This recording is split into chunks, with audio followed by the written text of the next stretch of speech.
আমরা আজকে সর্বপ্রথম আমাদের মনোনয়নপত্র জমা করেছি।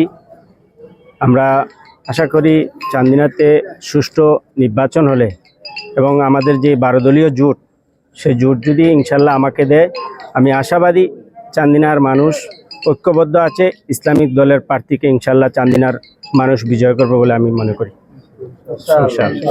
নির্বাচনের ব্যাপারে আপনি কতটা আসলে তো সুষ্ঠু নির্বাচন আমাদেরকে সরকারের যেই ম্যান্ডেট, যেটা সুষ্ঠু নির্বাচন উপহার দিবে ইনশাল্লাহ। আমরা এখন পর্যন্ত আমরা অবস্থান ভালো দেখতেছি।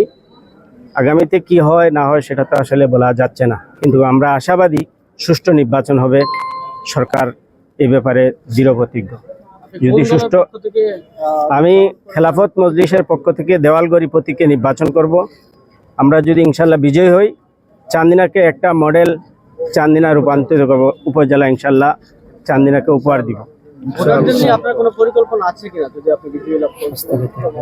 চান্দিনার মানুষকে নিয়ে আপনার কি পরিকল্পনা আছে যদি আপনাকে ভোট দিয়ে যারা নির্বাচিত করে চান্দিনার মানুষের জন্য? চান্দিনার মানুষকে ইনশাল্লাহ আমরা এই চান্দিনার জনপদ সন্ত্রাসমুক্ত, দুর্নীতিমুক্ত থাকবে এবং রাস্তাঘাট আমরা যে উন্নয়ন করব সেখানে কোনো চাঁদাবাজি এবং টেন্ডারবাজি, কোনো মামলাবাজিকে আমরা ইনশাল্লাহ, আমাদের দলেও তো নাই এবং চান্দিনাতে এই সমস্ত কেউ করলে চান্দিনাতে তাদেরকে কোনোভাবেই ছাড় দেওয়া হবে না।